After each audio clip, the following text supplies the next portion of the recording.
Ako sa Quezon City. Yes, sir. Okay? Now, Nasa Cavite ako. yes, sir. Now, Paano ako napapunta doon? sir, Now that you know, it's not my vehicle. yes, sir. Like what I've said, I just relied on the information that was relayed to me. Yan ang problema.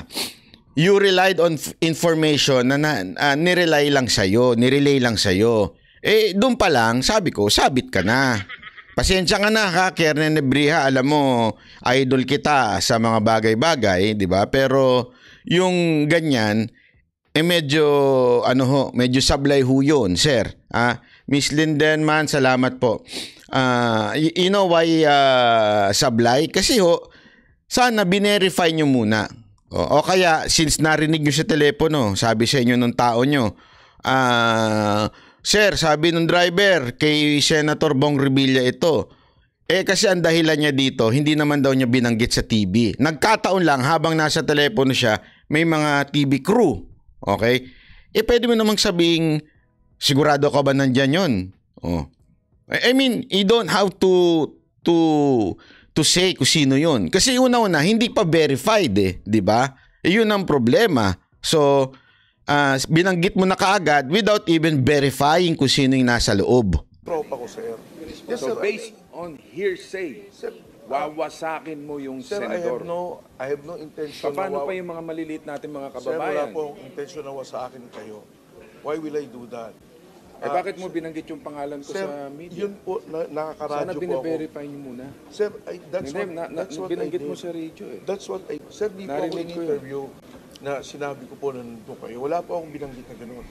Just that, nandun po ako, na nagraradyo po ako, narinig po niya. Sa radyo po pala, mas madali mas mabilis ang transmission nun. Sana, hindi na lang, una dapat meron kayong instruction. Di ba? May instruction kayo sa na wag mo na magbabanggit hanggang hindi confirm. Yung, alam naman po natin sa Pilipinas, perception is everything. Di ba? Dahil nga sa nangyaring yan, iisipin, nakikita ko na to Nakikita ko na. Alam nyo kung sino sumakay dito? Alam nyo kung sino? Yung mga dilaw at hindi ko nga alam. I know. Malinis naman ang puso ni Nebrija sa pagkakamali niya. Pero ginamit ng mga dilaw ito, ginamit ng mga pinklawan ito, ginamit ito na para ibaba na naman si Bong Revilla. Alam naman po natin, si Bong Revilla ay isa sa pinakamalapit yan kay Gloria. Kaya nga sabi ko, hindi naman to lalaki sa totoo lang kung ito'y walang hinalong politika dito. Kasi nagsorry naman Nagsorry naman na si Nebrija, nagsorry MMDA na meron talagang pagkakamali sa part nila. Pero pag tiningnan mo sa Twitter o sa X, makikita mo na talagang dinidiin siya. Para bagang pinupolitika pa, dinadagdagan pa. Ulitin ko hindi si Nebrija, hindi MMDA na politika sa kanya. Pero yung mga tao, nadidinig ko yung kapitbahay. Umuungol. Hindi, alam mo, Colonel, ako, bugbog na ako sa maling paratang. Sir, I have no Okay? intention. Ako, kahit saan ako pumunta, hindi ako umaatras sa mga Yes, sir. laban na... Yes, sir. I understand. Yung sa totoo lang ako. Yes, sir. I No? understand. Ako rin po nasa to. Ang Oo. sinabi ko lang, sir, Nasa totoo ka? I have no intention of ruining your name. Just that, sir, yun lang po yung information na binigay sa akin. So I relied on that. If it was a mistake, then I like what I said kanina, sir. Nagkakamali tayo, lahat tayo, tao nagkakamali. And I apologize. Pero kung hindi niyo po You apologize to the public. Yes, sir. Yes, sir. Yes, sir. I will. I have already apologized, Kano. I'm really sorry. I already apologized kanina. I already made an apology. Tao lang po tayo. Lahat po tayo nagkakamali. Ngayon, kung nagkamali po yung enforcer ko, as the commander of the task force, the buck ends with me. I do not need to present the enforcer anymore. Kung nagkamali siya, ako na po ang sasagot noon. Ngayon, sir, wala pong balak ipatanggal. Kung ako na lang, di ako na lang po. But the buck ends with me. The responsibility ends with me. Yun po ang ang ng commander I need to make decisions. It is not to ruin the senator. Alam ko po yung pangalan ni Senator. We have common friends. Wala po akong intention na sirain. Kaya kung nagkamali ako na lang po. Ako na lang. That's part of my responsibility. Senator. That's my... Ang decision po ng management, we discussed it kanina. We will suspend Colonel Libriha pending investigation po kung ano talaga yung nangyari at punot dulo. Una-una, itapes na may mga violations po kasi bakit naglilik yung pangalan ng mga nahuhuli, which is hindi naman po dapat. And second, kahit naman po sino na nag-name drop, hindi naman po dapat pinalilibre. Yun po yung policy namin. Actually, yan talaga ang pinakasablay dyan eh. Alam nyo, yan ang pinaka sa tingin ko sumablay dito si Libriha. Nakakalungkot kasi supposedly, di ba, medyo matapang na tao siya. Lagi niyang pinakikita sa video na parang matapang na hindi pa pwedeng, kasi ang driver ako ni ganito, Di ba? Nakikita natin sa video yun, di ba? Yung mga nagdi-name drop, hinuhuli pa rin. Bakit this time, ni-name drop si Senator Bong Revilla, pinakawalan niya? Alam mo, dito ka nadali, boss ni Libriha. Sa totoo lang, medyo nabuking tuloy. Nabuking tuloy na pag meron kang medyo sabi niya nga may common friends sila, baka isa yun sa mga reason kung bakit hinayaan niya. Kasi hinayaan eh. Hinayaan yung dun kumalat eh. Kasi hinayaan, sana kung right din and then, tinikitan, di ba? Kinonfirm kung talaga bang kay Senator Bong Revilla yan, di sana dun palang nalaman na yung totoo. Kasi tingnan nyo to, ito yung balita ngayong araw na ito. Nagharap ang sumitang MMDA enforcer at ang dalawang driver na ginamit ang pangalan ni Senador Bong Revilla para makadaan sa EDSA busway. Kasunod dyan, pagbabawalan na sa busway ang mga marked government vehicle. Nasa frontline ng balitang yan si Gio Robles.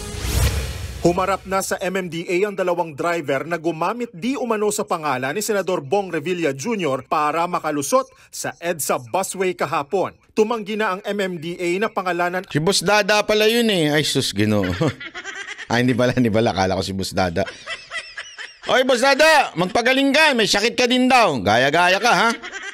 Ang dalawa, pero tinikitan sila at pinagbulta ng 5,000 piso para sa unang paglabag sa EDSA bus lane. Iniharap din ng dalawang driver sa MMDA enforcer na nanita sa kanila. Hindi na pinayagan ng MMDA na i-cover ng media ang tagpong yan. Pero natanong ng News 5 si MMDA Acting Chairman Romando Artes sa pagkakakilanlan ng may-ari ng mga sasakyan. Una niyang sagot kanina. Wala pa pong ibinigay na pangalan sa akin kung sino talaga yung may-ari at yan naman po ay isusulat naman namin sa LTO.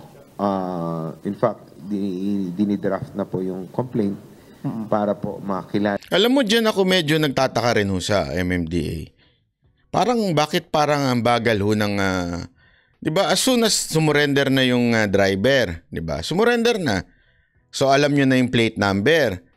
Hindi, it will take time pa po ba para lang malaman kung sino may-ari nung sasakyan? Di ba ho? Bakit hindi nyo ho i-reveal kung sino yung may-ari nung sasakyan? Wala ho ba kayong internet kayo ng LTO? Wala ho ba kayong direct line with the LTO? Dapat isang tawag, sino ba may-ari nito? Malaman kaagad. Di ba parang medyo aabutin pa ba ho tayo ng 1 linggo para makapagpahinga yung issue bago mabuking? Hindi kasi para malaman ho talaga natin. Di ba? Yan naman hamon ni Senator Bong Revilla na malaman talaga kung sino ho yung may-ari. Matapang ho siyang sinasabi niyang hindi siya may-ari. Di maganda magkaalaman ho talaga. Kasi tama nga naman. Medyo, alam nyo naman, nangyari kay Senator Bong Revilla, nung panahon ng mga Aquino, talagang binungisan. Alam mo yun kaya nakita ko sabi ko nga nung una, ino-observe ako, sabi ko, OA ba itong response ni Senator Bong Revilla? Hindi, diretsuhan tayo, di ba? OA ba ho yung response niya? Sa loob-loob ko hindi. Kung ikaw nakulong ng ilang taon dahil alam mong pinag-initan ka lang, tapos eventually ikaw ay nakalaya dahil alam mong ikaw ay inakwit ng korte dahil wala naman palang nakita Dahil nga lang ikaw ay pinag-initan ng administrasyon noon. Siyempre, as much as possible, poproteksyonan mo na yung iyong, alam mo yun, iyong pangalan. Tapos, sa isang traffic violation lang, masisira ka. Sana nga kung may katotohanan, ang lakas ng loob niyo, sinasabi niyang wala. At talaga nga namang, kasi ang dali naman malaman yan kung sa kanya yan Pakikita sa LTO, yung kung saan man nakaano yan, alam na kaagad Di ba ho? Madaling i-connect. Ngayon, bakit ang tagal-tagal para ma-connect ho natin kung sino talaga may-ari niyan? Pero ayon sa MMDA, nakikipag-ugnayan na sa kanilang may-ari at boss ng dalawang driver. Tumanggi nang iharap ng MMDA sa media ang traffic. Isa pa yan, yung body cam. Actually, binadikos nga ni ni Revilla.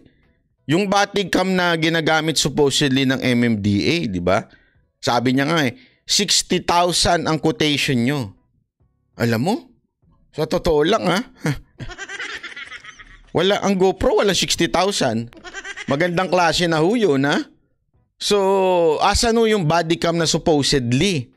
'Di ba? Dapat to yun pa lang sabit na ho sila dun Traffic enforcer. Sinabi po ng enforcer na hindi niya naman personally nakita si Senator Revilla doon sa sasakyan. At even si Colonel Bong. So iyan kita nyo?